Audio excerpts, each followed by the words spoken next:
லிங்கம் வாஸ்து அன்பர்கள் அனைவருக்கும் சிவ சரவணனின் அன்பான வணக்கங்கள். லிங்கம் வாஸ்து யூடியூப் சேனலில் நாம் பல பதிவுகளை பார்த்து கொண்டே வருகின்றோம். இன்னைக்கு 1BHK 2BHK 3BHK தெற்க பார்த்த அருமையான வரைபடம் பார்க்க போறோம்.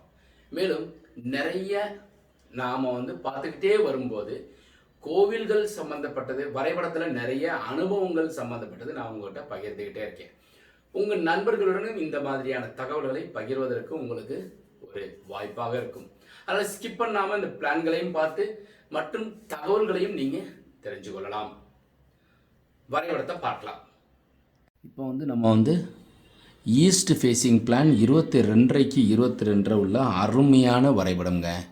ஸோ இந்த பிளானில் ஈஸ்ட் ஃபேஸிங் இது ஆக்சுவலாக ரோடு, இது தெற்க ரோடு, உள்ளே போய் கிழக்கு பக்கம் நம்ம வீடு அமைச்சிருக்கிறோம். சரிங்களா? இப்போ நம்ம உள்ளே போயிடுறோம்.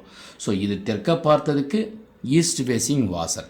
ஈஸ்ட் ஃபேஸிங்னா அரசு ஊழியர்களுக்கும் 1/10/19/28 பிறந்தவங்களுக்கும் இந்த வீடு மனை யோகத்தை கொடுக்கும். 5G நம்ம பார்க்கணும். 5Gயில் இந்த இடம் நாம் வடக்கு பக்கமும் கிழக்கு பக்கம் அதிக காலி இடம் இருக்குது பாருங்கள்.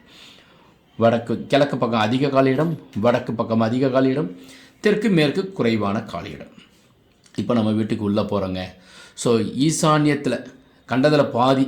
ஸோ சூரியன் சந்திரன் செவ்வாய் புதன் குரு சுக்கிரனில் நம்ம தலைவாசல் வைக்கணும். சுக்கிரன் பாகத்தில் வச்சோம்னாக்கா அக்னி மூலைக்கு வந்துடும். அதனால் சுக்கிரன் பாகத்தில் இல்லாமல் புதன் குருவில் வைங்க.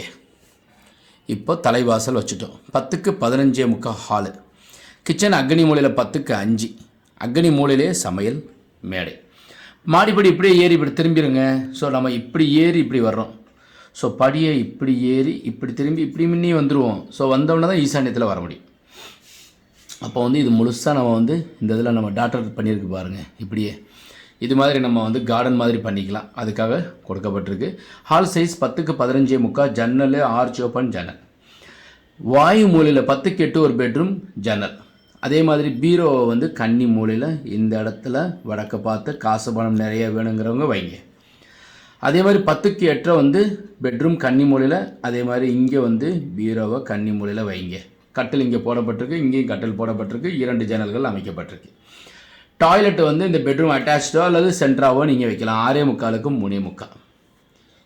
ஸோ இந்த கிழக்கு பார்த்ததுக்கு மேசராசிக்கும் சிம்ம ராசிக்கும் தனுசு ராசிக்கும் 9/10/19/28 பிறந்தவங்களுக்கும் இந்த கிழக்கு திசை மனை வீடு தொழிற்சாலை யோகத்தை கொடுக்கும். இப்போ இதுதாங்க பில்டிங் சம்மந்தப்பட்டதற்கு உண்டான பிளானு. ஈஸ்ட் ஃபேஸிங் இவ்வளோ தான் தகவல்கள்.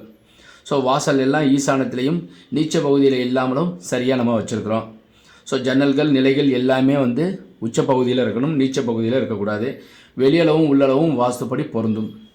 இப்போ கிரகங்களும் கோயிலுக்கு உண்டான கிரகத்தையும் நம்ம பார்ப்போம். இது கிரகத்தை என்ன வழியில் இருக்குது அப்படின்றத பார்ப்போம்.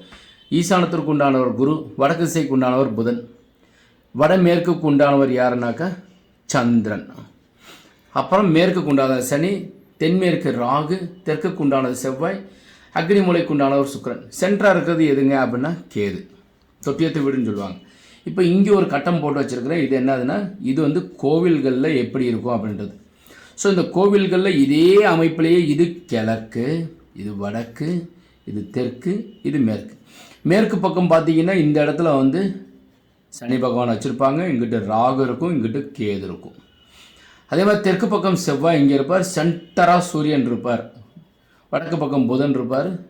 இங்கே குரு இருப்பார். வடகிழக்கில் புதனும், கிழக்கு பக்கம் சுக்கிரனும், தென்கிழக்கில் சந்திரன் இருப்பார். இந்த கோவில் சம்பந்தப்பட்ட இந்த நவகிரகத்திற்கும் வீட்டிற்கு சம்பந்தப்பட்ட நவகிரகத்திற்கும் மாறுபாடும் உண்டு. ஏன்னா கோவில்களில் கழிவறை அமைப்பு இருக்காது. சமையலறை மட்டும் பள்ளி அறை, அதாவது நம்ம அங்கே சமையல் செய்வதற்கு பிரசாதம் சம்பந்தப்பட்டது செய்வதற்காக மடப்பள்ளி அக்னி மூலையில் தான் இருக்கும். ஈசான்யத்தில் தொட்டி, போரு, கிணறு இவைகள் அமைக்கப்பட்டிருக்கும். கன்னி மூலையில் எப்போவுமே கன்னி விநாயகர் அல்லது துர்கை இந்த மாதிரி அமைப்பு இருக்கும். கோவிலுடைய அமைப்பு உள்ள கிரகங்கள் எப்போவுமே நவகிரகங்கள் கோவிலினுடைய ஈசான்யத்தில் இதே அமைப்பில் ஈசானத்தில் வடகிழக்கு மூலையில் இருக்கும். அதனால தான் வடகிழக்கு மூலையில் ஜல மூலையில் இந்த 3ம் இருக்கணும். போர்வெல், மழைநீர் சேகரிப்பு, சம்பு, செப்டி டேங்க் வாயுமொழியில் கன்னி மூலையில் உயரமாக வாட்டர் டேங்க் வைக்கணும். இதுதான் ஃபார்முலா. இப்போது இந்த அமைப்பு சொல்லும்போது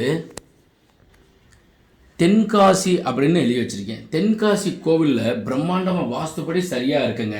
ஸோ கோவில் வாஸ்துப்படி இருக்கும். நம்ம வீடும் கோவிலும் ஒன்று அப்படின்னு சொல்லுவோம். ஸோ அதனால் கோவில் வாஸ்துவில் தென்காசியில் இருக்கிற கோவில் கோபுரத்துக்கு முன்னாடி நின்னோம்னாலே அருமையான ஒரு நிறைய காற்று எக்கச்சக்கமாக வருங்க. தென்காசிக்கு நீங்கள் போயிட்டு வந்தீங்கன்னா அவசியமாக அந்த கோயிலுக்கு போயிட்டு வாங்க. அங்கே என்ன வருதுன்னா, ஆராயினும் இந்த தென்காசி மேவும் பொன் ஆலயத்து வாராதோர் குற்றம் வந்தால் அப்போது அங்கு அதனை நேராகவே ஒழித்து புறப்பார்களே நீதியுட பாரார் அறியார் பணிந்தேன் பராக்கிரம பாண்டியன் அப்படின்னு எழுதியிருக்காரு. இந்த கோவிலில் ஏதோ ஒரு குற்றமோ ஏதோ ஒரு வேலை செய்வதாக இருந்தால் இப்பொழுதே அப்பொழுதும் நான் பணிகின்றேன் வணங்குகின்றேன் அப்படின்னு சொல்லியிருக்காரு. அது மாதிரி நாம் வீடு கட்டும்போது ஏதோ ஒரு செயல் செய்கிறதுக்கு நாம் இப்போவே நம்ம என்றைக்குமே வீடு கட்டிகிட்டு இருக்கும்போது என்றைக்குமே நமக்கு உறுதுணையாக இருக்கிறது வாஸ்து பகவான்.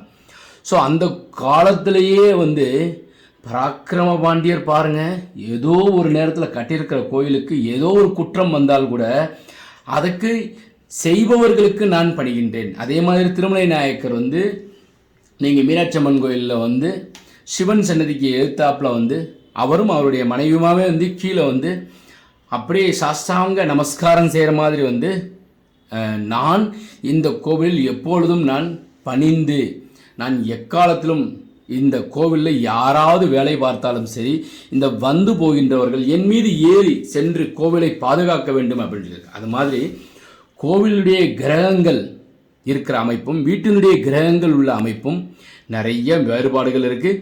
ஸோ வீடு கட்டும்போது வாஸ்துபடி கட்ட வேண்டும் என்பதற்காக இந்த ஒரு தகவலை நான் சொல்லுகின்றேன். தென்காசிக்கு குற்றாலம் பக்கத்தில் இருக்கிறவங்க அவசியமாக இந்த கோயிலுக்கு போயிட்டு வாங்க. இப்போ நீங்கள் வீடு கட்டிட்டீங்க, வீடு கட்டி முடிச்சதுக்கப்புறம் வாய்ப்பு கிடைக்கும்போது கிரக பிரவேசம் அன்று சிவ பூஜை நீங்கள் செய்கிற அன்பர்கள் இருந்தால், உங்கள் நண்பர்கள் யாராவது சிவ தீட்சை எடுத்துருக்கிறவங்க அப்படின்னா என்னன்னு தெரியாது ஒரு சிலருக்கு. உத்ராட்சம் போட்டிருப்பாங்க, காலையில் எழுந்தோன்னா சமய தீட்சை, விசேட தீட்சை, நிர்வாண தீட்சை, ஆச்சார அபிஷேகம் வாங்கியிருக்கிறவங்க யாராச்சும் உங்கள் நண்பர்கள் இருந்தால் அவங்க ஒரு ஆளோ இரு ஆளோ ஏன் 9 பேர் நான் என்னுடைய நண்பரோடு சேர்ந்து பரமூடியில் எங்கள் குருநாதர் கிரக பிரவேசம் செய்யும் போது அவர் என்ன பண்ணாருனாக்கா, நானாக 16 பேர்களை வைத்து சிவபூஜை செஞ்சேன். ஸோ அது மாதிரி வாய்ப்பு கிடைத்தால் நீங்கள் உங்கள் வீட்டில் சரியாக வாசுபடி செஞ்சிட்டோம்னாக்கா இறைவன் உறுதியாக உங்கள் வீட்டுக்கு வருவார். ஸோ அதனால் வாய்ப்பு கிடைத்தால் நிச்சயமாக சிவபூஜை செய்பவர்களை அழைத்து சிவபூஜை செய்யுங்க. அதே மாதிரி திருவாசகம் முற்றுதல் அன்றைய நாளோ அதற்கு அடுத்த நாளோ வச்சு நீங்கள் அவசியமாக அதன்படி செய்யலாம். என்னுடைய நண்பரும் நானும் 1991 முரளி அப்படின்னு அவர் ஒர்க் ஷாப் வச்சுருந்தார். அப்போ நானும் அவரும் தான் இந்த சமய தீட்சை பள்ளத்தூரில் பாலசுப்ரமணிய சிவாச்சாரியர்கிட்ட எடுத்துக்கிட்டோம். அப்போ நிறைய நாங்கள் சிவபூஜைக்காக நிறையா நம்ம சமய தீட்சை என்னொன்று நமக்கு சிவபூஜையில் கிடையாது.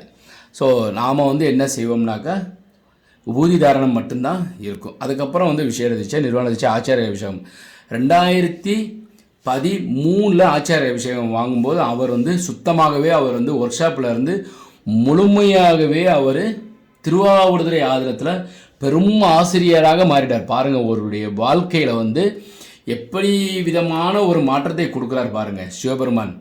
நான் கன்ஸ்ட்ரக்ஷன் சிவில் இன்ஜினியராக இருக்கும்போது அவர் ஒர்க் ஷாப் வச்சுருந்தார். நானும் அவருமே சேர்ந்து போய் சிவபூஜை எடுக்கிறோம். ஸோ சிவபூஜையிலேருந்து அவர் திருவாவடுதுறை ஆதீனத்தில் போயிட்டு அவர் நிறைய இந்த விதிமுறைகள் சைவ சித்தாந்த ஆசிரியராகவும் திருவாவடுதுறையினுடைய அமைப்பாளராகவும் ராஜபாளையத்தில் இப்போ ஆசிரியராக இருக்கிறார். ஸோ மாதத்திற்கு 2 முறை நிறைய கோவில்கள் சம்பந்தப்பட்டது நிறைய தகவல்கள் சேகரித்து நிறைய அன்பர்களுக்கு சிவ தொண்டுகளும் சிவனடியார்களுக்கு நிறைய தகவல்களும் சொல்லிக்கிட்டே இருக்கிறார். ஸோ அவருடைய வாழ்க்கையில் பலவிதமான மாற்றத்தை எம்பெருமான் சிவபெருமான் நடத்தி வச்சிருக்கிறார். அதனால் அவசியமாக சிவபூஜை செய்பவர்களை ஒரு கால் ஏதாவது ஒரு வாய்ப்பு கிடைத்தால் வீட்டில் சிவபூஜை செய்வதற்கு உண்டான வாய்ப்பை ஏற்பாடு செய்து வச்சுக்கோங்க. பூஜரும் கன்னி மூலையில், இந்த ஹாலினுடைய கன்னி மூலையில் வச்சுக்கோங்க. ஸோ என்னுடைய இந்த தகவல்கள் உங்களுக்கு பிடித்திருந்தால் லைக் பண்ணுங்கள், ஷேர் பண்ணுங்கள், கமெண்ட் பண்ணுங்கள், சப்ஸ்கிரைப் செய்து வைங்க. வாஸ்துள்ள வீட்டில் வசிப்போம், வளமுடன் வாழ்வோம். மீண்டும் நாளை ஒரு அருமையான வரைபடத்துடன் சந்திக்கிறேன். வணக்கம்.